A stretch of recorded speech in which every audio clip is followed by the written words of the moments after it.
Na luta contra o coronavírus, ficar em casa é um ato de amor. Amor à sua família. Amor aos seus amigos. Amor a quem você nem conhece. Amor à vida. É por amor que pedimos. Fique em casa. Assim, a gente evita o pior. Assim, em breve, tudo vai passar. Fique em casa. Governo de São Paulo. Estado de respeito. 안녕하세요. 5월 26일 화요일 콩콩 365TV 뉴스를 전해드리겠습니다. 히오데자네이로주의 위우송 위체우 주지사가 C19 구호금을 횡령한 혐의로 조사를 받고 있습니다. 연방경찰은 오늘 화요일 아침 수색영장과 압수영장을 발부받아 주지사궁에 들어가 공금 횡령을 조사했습니다. 주지사의 개인 주택도 조사 대상입니다. 미나스 제라이스주 이따베라바시의 조제 플라비아노 시장이 자신이 금지한 법령을 본인이 지키지 않아 시장직에서 60일간 물러나 있게 되었습니다. 시장은 영업을 금지하는 조치를 취한 뒤로는 상가의 영업을 부추겼다는 고발을 당한 것입니다. 어제 월요일 연방경찰 수뇌부는 26곳의 주 연방경찰 책임자를 일제히 교체하고 이에 대한 정보를 관보에 올렸습니다.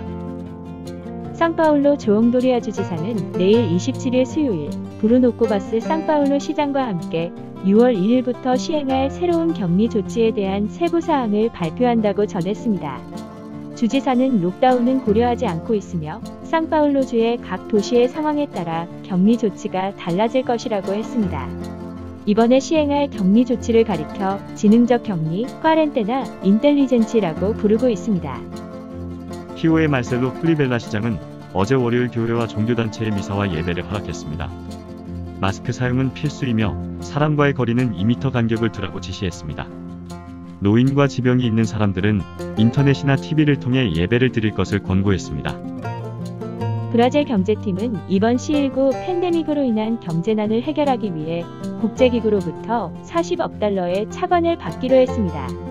보우사 화밀리아와 긴급 구호금, 실직자 수당, 노동계약 중단 비용 등을 지불하기 위한 차관이라고 밝혔습니다. 상파울루 수도권은 매각 공휴일 연휴 동안 사회 격리율이 조금씩 증가하여 지난 일요일에는 격리율이 57%까지 올랐다고 발표했습니다. 최근 상파울로 꽁공야스 공항의 승객 수는 C19 사태 이전에 비해 1%밖에 되지 않는다고 합니다.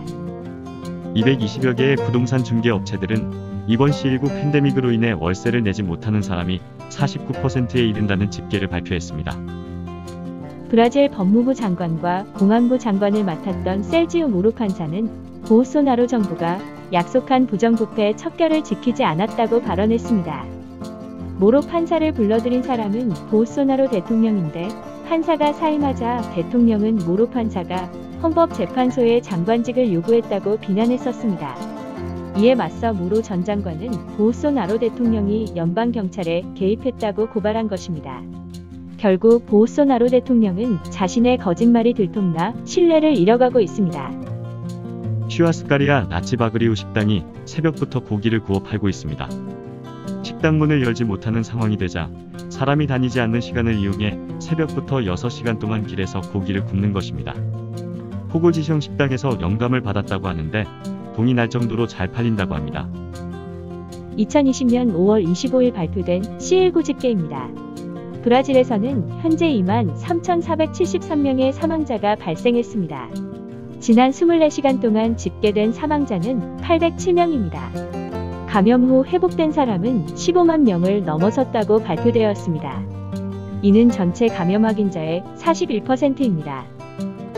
파라과이 소식입니다. 현재 C19 확진자는 865명입니다. 5월 25일부터 스마트 격리 2단계 조치가 시행됨에 따라 차량 이부제와 주간 통행 제한이 해제되었고 모든 상업시설의 영업이 재개되었습니다. 브라질에서 항공기 환승이나 예외적 육로 입국을 통해 파라과이로 들어오는 것은 가능합니다. 접경 국가에 거주하고 본국 귀국을 위한 탑승을 위해 육로를 통한 입국이 필요한 경우 브라질 연방경찰의 허가를 받으면 입국이 가능합니다. 연방경찰의 허가를 받기 위해서는 귀국 항공권과 대사관 혹은 총영사관의 공식 요청이 있어야 하며 브라질 입국 후에는 해당 공항으로 바로 이동해야 합니다. 페루 정부는 국가 비상사태 및 국경 폐쇄 조치를 6월 30일까지 연장했고, 칠레 정부는 외국인 입국 금지 조치를 5월 28일까지 연장했습니다. 아르헨티나 정부는 의무 자가격리 기간을 6월 7일까지 연장했습니다. 세계보건기구는 어제 심장에 문제가 있는 사람의 경우 치사율이 더 높아진다는 연구를 발표하며 C19를 치료하기 위해 사용하는 클로로킨 계열의 약물 테스트를 잠정 중단시켰습니다. 브라질에서는 현재 C19로 인해 중환자실에 입원한 환자 중 3분의 1만이 회복되고 있습니다. 의료 전문가들은 환자 중 66%가 사망하는 원인으로 열악한 보건 시스템과 더불어 입증되지 않은 클로로킨 계열의 약물 사용을 지적했습니다. C19 감염자들이 치료를 받을 때 항생제 치료를 병행하는데 회복한 뒤에 슈퍼박테리아의 감염 확률이 높아지고 있다는 보고가 있습니다. C19는 독감과 증상이 유사하지만 잠복기가 길고 치명률이 높은 호흡기 질환입니다. 그런데 일부 사람들 사이에서는 C19를 이상한 병으로 오인하고 항생제를 남용하는 사례가 잇따르고 있습니다. 초기에 잘 대처해서 건강하시길 바랍니다. 여러분, 코로나19 뉴스처럼 흉흉한 소식만 있는 요즘 인터넷과 각종 매체에는 가짜뉴스, 즉 페이크 뉴스가 판을 치고 있습니다. 정확한 정보를 현명하게 식별하는 지혜가 필요한 이때입니다. 이상 00365TV였습니다. 감사합니다. 영상이 유익하셨다면 좋아요와 구독 한 번씩 부탁드리고, 또 제보와 문의 등 기타 메시지는 댓글을 달아주세요. 제작에 큰 힘이 됩니다.